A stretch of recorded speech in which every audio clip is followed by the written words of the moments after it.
Good morning everyone. मैं एक छोटा सा सब्जेक्ट स्टार्ट करने जा रहा हूँ इंटरव्यू के तौर पे, जो कि हमारे इंटरव्यूअर हैं, इंटरव्यूई वो थापा सर हैं। तो स्टार्ट करते हैं।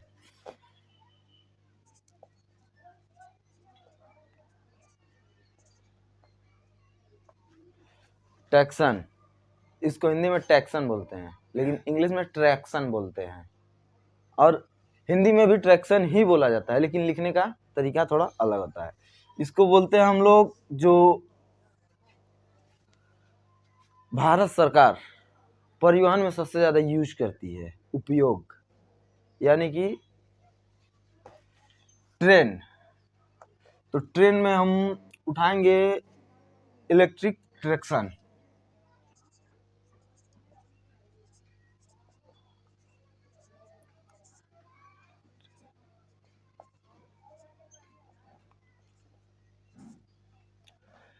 इलेक्ट्रिक ट्रैक्शन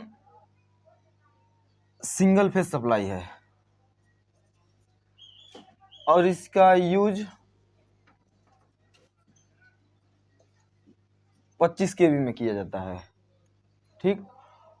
और सिंगल फेज में 3 फेज इंडक्शन मोटर का यूज होता है।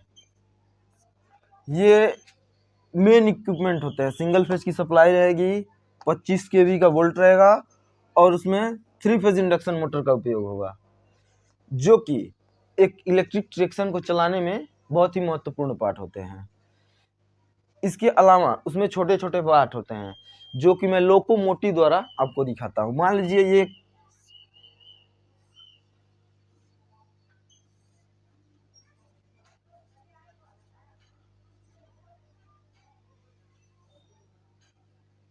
ट्रैक्शन है, ये हो गया आपका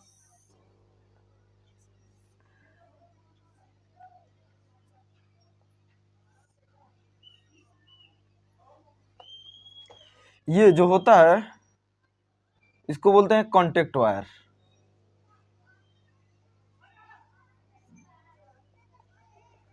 जिसमें हम 25 kV की सप्लाई देते हैं। और ये जो होता है ये ऐसे लगा रहता है, आप लोग देखे होंगे जहाँ पे भी ट्रेन के परिपथ होंगे वहाँ पे आप लोग देखे होंगे, ये लगा रहता है। इसको बोलते हैं ड्रॉपर। और ये जो ऊपर होता है ये बस नॉर्मल वायर होता है, इसका कोई यूज नहीं होता है, नॉर्मल वायर होता है। इसको बस इसलिए लगाया जाता है ताकि ये जो मेन वायर हो, कॉन्टेक्ट वायर, ये आर्क ना उसमें हो। आर्क मतलब समझते हैं, ऐसे हो जाता है ना, ये मेन है, इसी को आर्क बोलते हैं। ये बीच का जो झोल होता है इसको आर्क बोलते हैं, इसको आर्क बोलते हैं। तो ये ना हो इसके लिए। और यहाँ पे जो पेंटोग्राफ लगा रहता है, ये पेंटोग्राफ, ये पहले मतलब इस तरीके का आता था, ऐसे भी में, लेकिन कहीं पे थोड़ा अगर झोल रहता था तो इसमें कांटेक्ट छूट जाता था और कहीं पे ऊपर चला जाता था। इसके लिए ये भी आया गया, नॉर्मल वायर जो कि सपोर्ट के लिए लगाया जाता है। ये पेंटोग्राफ होता है।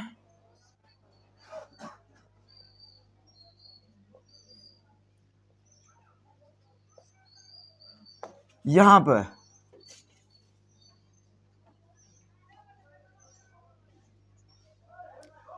आपका 3 फेज इंडक्शन मोटर डीसी रहेगा, जो कि यहाँ से सप्लाई दिया जाता है। यहाँ पे रहेगा आपका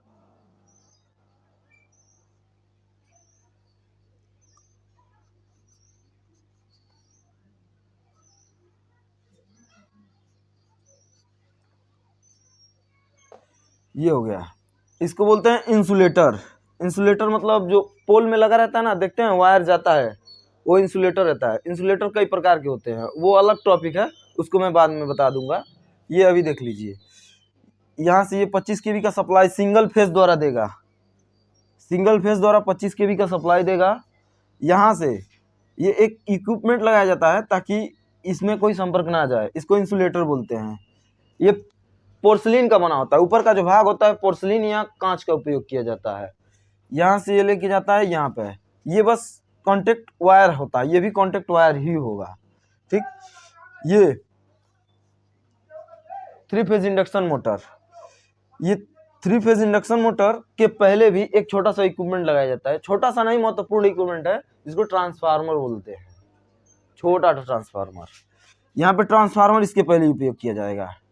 ये थ्री फेज में सिंगल फेज को कन्वर्ट करेगा। यहाँ से सिंगल फेज 25,000 वोल्ट यानी 25 kV लेगा।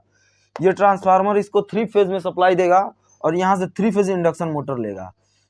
थ्री फेज इंडक्शन मोटर में आने के बाद यहाँ से आपका कंट्रोल बोर्ड रहेगा, जो कि मेन ड्राइवर यूज करता है, उसी को कंट्रोल बोर्ड बोलते हैं। ये कंट्रोल बोर्ड से यहाँ पे कैपेसिटर लगाएगा, ताकि यहाँ पे जो छोटे छोटे मोटर लगे हों पहिए को चलाने के लिए, वो वहाँ पे सप्लाई दिया जाता है। ये पहिया डायरेक्ट चलता नहीं है, पहिया बस ऐसे नॉर्मल लगा रहता है, उसमें बेयरिंग रहता है, उसमें कोई भी अलग से नहीं लगाया जाता है ताकि ये चले। इसके बीच में, दो पहियों के बीच में छोटा सा मोटर लगाया जाता है, जो कि जब चलता है तो उसकी प्रेशर से बगल के पहिए डोलते हैं, ये होता है। यहाँ से देख लीजिए, नॉर्मल मैं बता रहा हूँ, ये 25 kV का सप्लाई लेगा यहाँ से। ये सब सपोर्ट के लिए लगाए जाते हैं, नॉर्मल इक्विपमेंट है, इसको बोलते हैं। पोर्सिलीन का बना होता है, कांच का बना होता है। यहाँ से आकर ये कॉन्टेक्ट वायर ही रहेगा, यहाँ से आएगा ट्रांसफार्मर पे, यहाँ पे आएगा थ्री फेज इंडक्शन मोटर पे, ये देगा कंट्रोल बोर्ड जो कि ड्राइवर यूज करता है, यहाँ से आएगा कैपेसिटर, यहाँ से पहिया। ठीक, अब ये जो हुआ थ्री फेज ही इंडक्शन मोटर क्यों यूज किया जाता है, वो भी डीसी मतलब एसी तो नॉर्मल होता है, हर कोई समझ जाए, लेकिन डीसी का ही यूज क्यों इलेक्ट्रिक में किया जाता है? इसके बहुत से फायदे हैं। फायदे पहला ये, इसका कंट्रोलिंग पावर बहुत अच्छा होता है। कंट्रोलिंग पावर पहला, कंट्रोलिंग पावर। दूसरा, इसका टार्क, जो स्टार्टिंग टार्क होता है, मतलब इसमें हाई वोल्टेज का प्रोवाइड है ना, तो स्टार्टिंग टार्क अधिक होता है। इस पर लोड ज़्यादा चाहिए, लोड, वजन जिसको बोलते हैं लोड, वो ज़्यादा चाहिए। तो जब लोड ज़्यादा रहेगा ना, तो ही ये ऑब्जर्व करके चला पाएगा हाई टार्क पे। छोटा कोई पट्टा पे अगर लगा दें, जैसे कि आटा चक्की होता है, उस पर लगा देंगे ना तो तोड़ देगा उसको चलाकर, बहुत ज़्यादा स्टार्टिंग टार्क होगा, इसलिए इसका यूज ट्रैक्शन में किया जाता है। ठीक, और इसका स्टार्टिंग टार्क अधिक होता है, कंट्रोलिंग पावर अधिक होता है। इसका ब्रेकिंग जो होता है वो कई प्रकार से होता है। मान लीजिए ये इंडक्शन मोटर है, इसमें थ्री फेज आया है, ठीक, ये इंडक्शन मोटर है, तो मैं पहला ही बता दे रहा हूँ, रिवर्स वाई गियर होता है। जैसे कि ये RYB हुआ, red yellow blue, three phase हुए हैं। रिवर्स वाई ये हुआ पहला ब्रेकिंग का, कि R है, Y है, B है, ये चल रहा है नॉर्मली, इसको बोलते हैं रोटर, इसको बोलते हैं कन्वर्टर। कन्वर्टर थ्री फेज में स्थिर रहता है, रोटर ही घूमता है, रोटर इधर घूमेगा, कन्वर्टर स्थिर रहेगा। कन्वर्टर की जो घूर्णक संख्या रहती है, घूमेगा ना, स्थिर रहेगा, उसकी संख्या से थोड़ा सा कम ही रोटर रहेगा। अधिक होगा तो ये मोटर की जगह पे जनरेटर हो जाएगा, तब ये सप्लाई लेगा नहीं, सप्लाई देने लगेगा। ठीक, इसका सिंपल सा फंडा यही रहता है कि ये जो B है, RYB, ये तीन सप्लाई हैं, इसको जब एक को, Y को B से चेंज कर देंगे तो ये अपोजिट अपना बल लगाने लगेगा। तो ओके।